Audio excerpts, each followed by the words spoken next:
प्रभाग क्रमांक 2 मधील रस्त्याची दुरवस्था नागरिकांनी उपआयुक्त विजय यादव यांना निवेदन देऊन आंदोलनाचा इशारा दिला।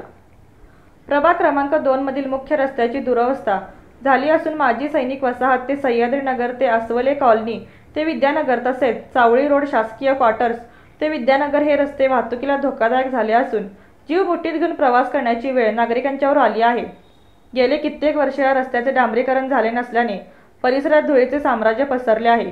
तसेच त्यामुळे लहान मुले व वयोवृद्ध नागरिकांना त्याचा त्रास होत आहे।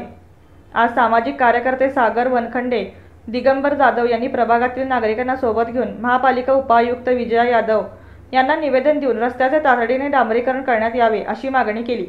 यावेळी विकास मोरे, विशाल सागरे, बंडू हाके, सुनील जाधव, राजू सोनार, श्रीधर मोरे, विशाल भानुसे, श्रीधर तवटे, भास्कर सातपुते, वेद वाघमारे यांच्यासह नागरिक उपस्थित होते।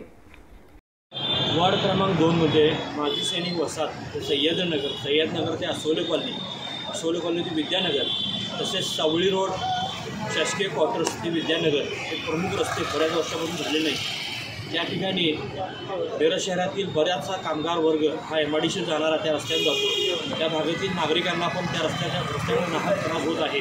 त्या भागात धुळीचे साम्राज्य वाढलेलं आहे। रस्त्याचं त्या ठिकाणी काही अस्तित्व राहिलेलं नाही। वारंवार मागणी करून तो रस्ता पकडला आहे, त्यावेळी मंजूर होईल करतो अशी बऱ्याच आश्वासनं देण्यात आलेली आहेत। आम्ही आज महापालिका आयुक्तांना निवेदन दिलेलं आहे आणि त्यांना सांगितलेलं आहे की बाबा लवकरात लवकर येत्याला बजेटमध्ये हा बायनेम रस्ता पकडावा किंवा शासकीय फंडातून लवकरात लवकर रस्ता करून द्यावा, अन्यथा महापालिकेच्या विरोधात आम्ही तीव्र आंदोलन करू।